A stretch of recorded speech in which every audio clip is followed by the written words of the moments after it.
জামাইকে নিয়ে যাব জামাই ষষ্ঠী করতে। তবে তোমরা হয়তো ভাববে আমার মেয়ের তো এখনো বিয়ে হয়নি, আমি জামাই কোথায় পেলাম।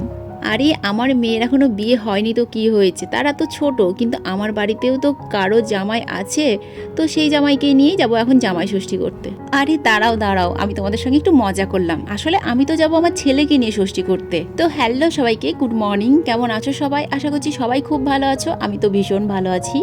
আজকে আমি অনেক দিন পর আবার ডেলি ব্লগ পোস্ট করছি। আসলে কি বলতো, এরকম সুন্দর মুহূর্তগুলো না আমি ধরে রাখতে পছন্দ করি, তো সেগুলোই এই ব্লগের মাধ্যমে আমি ফেসবুকে পোস্ট করি। আমারও ভালো লাগে, আর অনেকের হয়তো ভালো লাগে, অনেকের আবার সহ্যও হয় না। যাই হোক, বেশ সকালে ঘুম থেকে উঠেছি, তারপরে বাড়ির সমস্ত কাজ কাম করে স্নানটাও করে নিয়েছি। এখন ঠাকুরের বাসনগুলো বের করেছি মাজার জন্য। তো ঠাকুরের বাসনগুলো দেখো মাজা হয়ে গেছে। ঠাকুরের বটিটাও বের করলাম। ঠাকুরের বটিটাতে না ধার একটু কমে গিয়েছিল, তো আমার বর আবার এই যে বটি ধারটার জন্য এই জিনিসটা কিনে এনে দিয়েছে।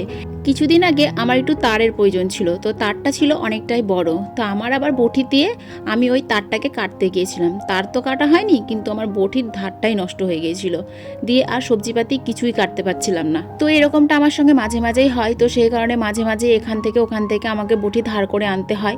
তো সেই কারণে আমার বর আবার এই জিনিসটা কিনে এনে দিয়েছে। বলেছে যখন যখন ধার থাকবে না তখন তখন এইটা দিয়ে একটু ঘষে নিবা, দেখবা খুব সুন্দর ধার হয়ে যাবে। আর তাই হয়, যখন যখন দেখি ধার একটু কমে গিয়েছে তখন এই পাথরটা দিয়ে একটু ঘষলেই দেখি বেশ সুন্দর ধার হয়ে যায়। আর সঙ্গে যদি বালি থাকে তাহলে তো কোনো কথাই নেই। তো আমি যেহেতু বুলটিদার বাড়ি থেকে বালি এনে রেখেছি, প্রয়োজন পড়লে একটু বালিও নিয়ে নিই। তো এই যে আমার এই ঠাকুরের বটিটায় দেখছি ধার কম, তো ঠাকুরের বটিটা একটু ঘষে নিলাম। ঠাকুরের বটিটাও বেশ সুন্দর ধার হয়েছে। যাই হোক, দরকারি জিনিসপত্র যতটা প্রয়োজন হয় ততটা মোটামুটি কিনে রাখা হয়েছে। যেমন ধরো আমি শিলপাটায় মশলা করি, তো মাঝে মাঝেই আমার পাটাটা প্লেন হয়ে যায় মশলা বাটতে বাটতে, তো তার জন্য একটা ছেনি আর একটা হাতুড়ি কিনে রাখা আছে। যখন যখন মনে হয় যে পাটাটা একটু ধার কমে গেছে তখন তখন নিজে নিজেই আমি কুটে নিই, কারণ শিলপাটা এখন মানুষ খুব কম ব্যবহার করে। তো সেই কারণে ধরো যারা শিলপাটা কুটায়, তো মানে কুটাই বলতে ধার দেয়, তো সেই সব মানুষকে খুব কম দেখতে পাওয়া যায়।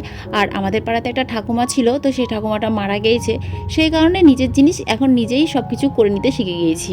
সব কিছু বলতে সব কিছু এখনও শিখে উঠতে পারিনি, তবে মোটামুটি শিখে উঠতে পেরেছি। আর এইদিকে আমার শঙ্খটা না প্রচণ্ড নোংরা হয়, মানে গায়ে অনেক ডিজাইন, হয়তো ভিডিওতে বোঝা যাচ্ছে না, তো ডিজাইনের ফাঁকে ফাঁকে ময়লা জমে যায়, তো মাঝে মাঝে ওটাকে আবার ব্রাশ দিয়ে পরিষ্কার করতে হয়। তো আজকে যেহেতু পুজো আছে, মানুষজনের সামনে নিয়ে যাব, তাই ভাবলাম শঙ্খটাকে একটু পরিষ্কার করে নিই। শঙ্খ পরিষ্কার করার পর এই যে সবজিপাতি সব নিয়ে এসে বাইরে রাখলাম। এখন বাজছে বেলা 10টা, আর আমি 11টার দিকে যাব কালেকশন করতে, যেহেতু আজকে শনিবার দিন তো ছুটি থাকে না। তো এইদিকে ঝামেলা কত দেখো, কালেকশন আছে, তারপরে পুজো করতে যা আছে, আবার বাড়িতে এসে রান্নাবান্না আছে। তো সেই কারণে ভাবলাম এই 1 ঘন্টার মধ্যে তো আমার প্রায় রান্নাবান্না হবেই না, তো ভাবলাম সবজিপাতিগুলো কেটে কিছুটা আগিয়ে রাখি।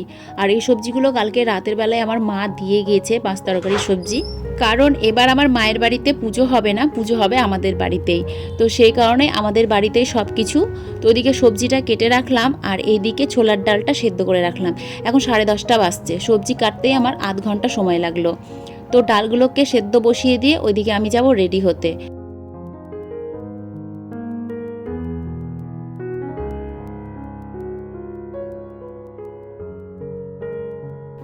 এই যে দেখো, কথাতে আছে 5 তরকারি, কিন্তু এতগুলো সবজি দেখে মনে হচ্ছে যেখানে 5টা সবজি আছে, এখানে 4, 5, 6 মানে কত রকমের সবজি আছে আমি গুনতেই পারলাম না।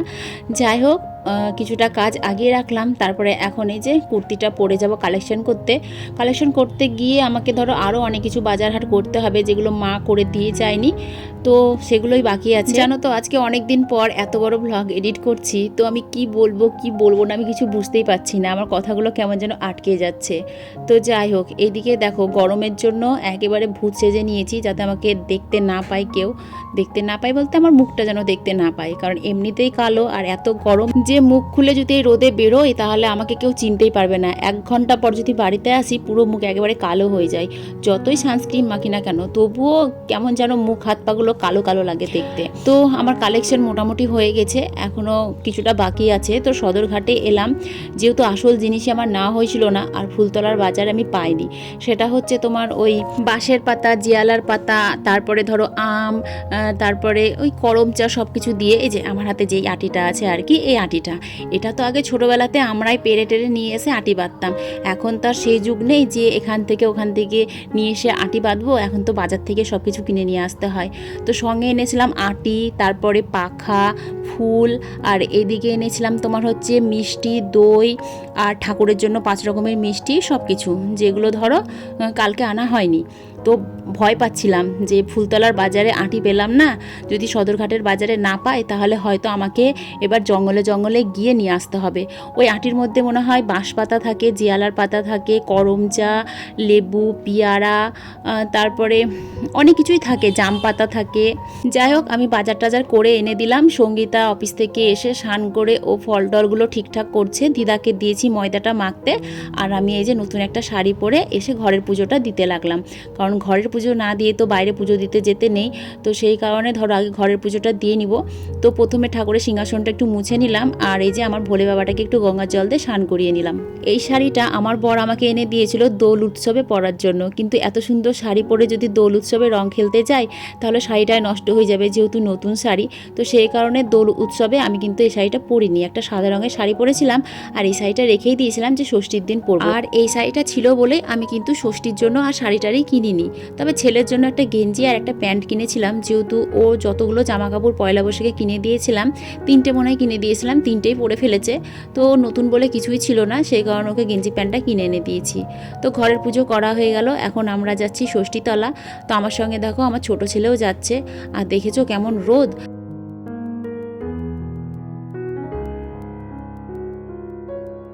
গাছতলায় গিয়ে আমি তো পুরোই অবাক, যেহেতু গাছতলাতে হাতে গুনে কয়েকটা মানুষ ছিল। আমি তো ভাবলাম হয়তো আমি সর্বশেষে আসছি, আর হয়তো কেউ আসবেই না, ফাঁকা ফাঁকাই ষষ্ঠী করতে হবে। এমনিতে ফাঁকা ফাঁকাই পুজো করতে ভালো লাগে, কিন্তু ষষ্ঠীতলা ফাঁকা থাকলে ভালোও লাগে না, অনেক মানুষজন থাকবে তবেই তো ভালো লাগবে। তো আমাদের ষষ্ঠী গাছ জানো তো আগে অন্যটা ছিল, মানে ওই দিকে ছিল, কিন্তু হঠাৎ গাছটা না একদিন হুড়মুড়িয়ে পড়ে যায়, না ঝড় না বৃষ্টি কিছুই না, শুকনো খরার দিনে গাছটা এমনি এমনি ভেঙে পড়ে গিয়েছে। তো গাছটা ওইদিকে আছে এখনো পড়েই, সেই কারণে ওই গাছে তো আর পুজো করা হয় না। তো 2 বছর ধরে আমরা কিন্তু এই গাছটাতেই পুজো করছি। আর এই গাছটাতে পুজো করার আগে কিন্তু ওই গাছের বিয়ে দিতে হয় না কি করতে হয়, যাই হোক গাছ জাগাতে হয়, তো সেটা কিন্তু ঠাকুরমশাই করে দিয়েছিলেন। তো আমি এসে প্রথমে আমার আমটাও ঘষে নিলাম, আর মায়ের আমটাও ঘষে নিলাম, যেহেতু মা আসতে পারেনি, মায়ের অফিসে আজকে গৌরীশঙ্কর ঘোষ গিয়েছেন। তো সেই কারণে মায়ের অফিসে অনেক কাজ আছে, বলেছিল 1টার মধ্যে চলে আসবো, কিন্তু আসতে পারিনি। তারপর পুজো টুজো দিয়ে একটু বসতে না বসতেই দেখছি বৌদিরা আসছে পুজো করতে। তো বৌদিদের জন্য আবার একটু বসলাম, ওইদিকে বৌদিরা পুজো করছে, আর এদিকে দেখো আমি আমার বরকে কোলে নিয়ে আদর করছি, মানে এটা হচ্ছে আমার ভাইজির ছেলে। বৌদিরা আসবে জানলে বৌদিদের সঙ্গেই আসতাম, কিন্তু ফোন যেহেতু করা হয়নি সেই কারণে জানতে পারিনি। তবে ওখানে গিয়ে সবার সঙ্গে আবার দেখা হলো। তো বৌদিরা গেল দেখে আমিও আবার একটু বৌদিদের জন্য বসলাম। বাড়িতে আসতে ইচ্ছে করছিল না, যেহেতু বটগাছতলায় বসে আছি, অনেক মানুষজন, আর ঠান্ডা ঠান্ডা বাতাস বইছে, তো বেশ ভালো লাগছিল। তবে জানো, আমি এই প্রথম এই বছর নিজে হাতে পুজো করলাম। পুজো তো প্রতি বছরই করি, শুধু গিয়ে আমটা ঘষে দিই, কিন্তু এইবার প্রথম থেকে শেষ পর্যন্ত পুরোটাই আমি করেছি। যেমন ধরো পুজোর জোগাড় করা, বাজার হাট করা, তারপর গাছতলায় গিয়ে কিভাবে গাছের কাছে বসে পুজো করতে হয় সেটাও তো জানতাম না, কারণ কোনোদিন আমি দেখিনি, গিয়ে তো ছবি তুলতে ভিডিও করতে ব্যস্ত থাকতাম।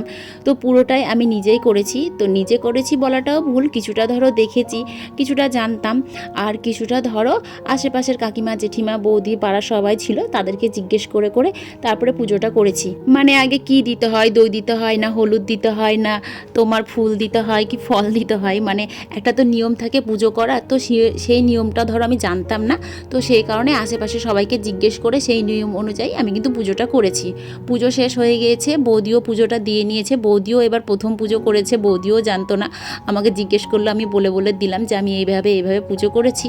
তারপরে সবাই মিলে সিঁদুর খেলে তারপরে এই যে এখন বাড়ি যাচ্ছি। তো ভোলুকে দেখে দেখো কুকুরগুলো কি চিৎকার করছে।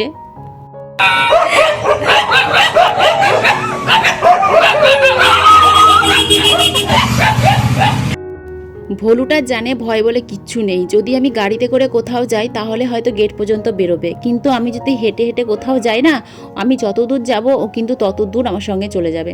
তারপরে পুজো টুজো দিয়ে এসে এই যে বাড়িতে এখন প্রসাদ খাচ্ছি। আমি কি খাচ্ছি বলো তো? তালশাঁস। আমার না এই তালশাঁস খেতে খুবই ভালো লাগে। তো এনেছিলাম 10 পিস, 8 পিস না 8 পিস না 6 পিস পুজোর জন্য দিয়েছিলাম, 4 পিস ছিল। তো কেউ খাবে না আমি জানি, কারণ আমাদের বাড়িতে ফল টল কেউ তেমন খেতে চায় না, শুধু আমার ছেলেই যা একটু খায়। তো আমার ছেলে এগুলো খাবে না, তাই ভাবলাম আমি খেয়ে নিই, যেহেতু আমার খেতে ভালোও লাগে। আর এখন না খেলে এই জিনিসটা পরে নষ্ট হয়ে যাবে, কেমন ঝাঁঝ ঝাঁঝ লাগে খেতে। খাওয়া দাওয়া কমপ্লিট করে তারপরে যাব রান্না করতে। এখন কটা বাজছে বলো তো? এখন বাজছে 3টে। আর আমি বুদ্ধি করে এই যে ডাল সেদ্ধ করে রেখে গেছিলাম, ময়দাটা মেখে রেখে গেছিলাম, তাই কিন্তু এসে 3:30-এর মধ্যে আমি লুচি ভেজে আর ডাল করে কিন্তু নিজেও খেয়েছি, দিদাকেও খেতে দিতে পেরেছি। যদি আমি এগুলো করে না রাখতাম তাহলে এসে ডাল সেদ্ধ করা, ময়দা মাখা এইসব করে রান্নাবান্না করতে গেলে আমার 5টা বেজে যেত। তো ঝটপট করে ডালটাও ছুঁকে নিলাম, আর এদিকে দেখো তেলটা গরম করে লুচিগুলোও ভেজে নিলাম। এখন শুধু খাওয়াটাই বাকি আছে। দুপুরবেলাতে দিদা আর আমি খাবো লুচি, আর ধরো রাতের বেলাতে মা আসবে, তখন মা বাবা বাড়িতে সবাই যারা থাকবে সবাই রাতের বেলায় লুচি খাবে, প্লাস ভাতও হবে, যেহেতু আমাদের বাড়িতে আবার ভাত ছাড়া বাচ্চাদের ঘুম আসে না। তো এই হচ্ছে আমার দুপুরের খাবারের থালা। আর আজকের ভিডিও এখানেই শেষ করলাম। সবাই খুব ভালো থেকো, সুস্থ থেকো, আবার অন্যদিন দেখা হবে নতুন একটা ব্লগ নিয়ে। তো সকলকে আজকের মতন টাটা। ভালো লাগলে ভিডিওতে একটা লাইক করে দিও, ব্যাস।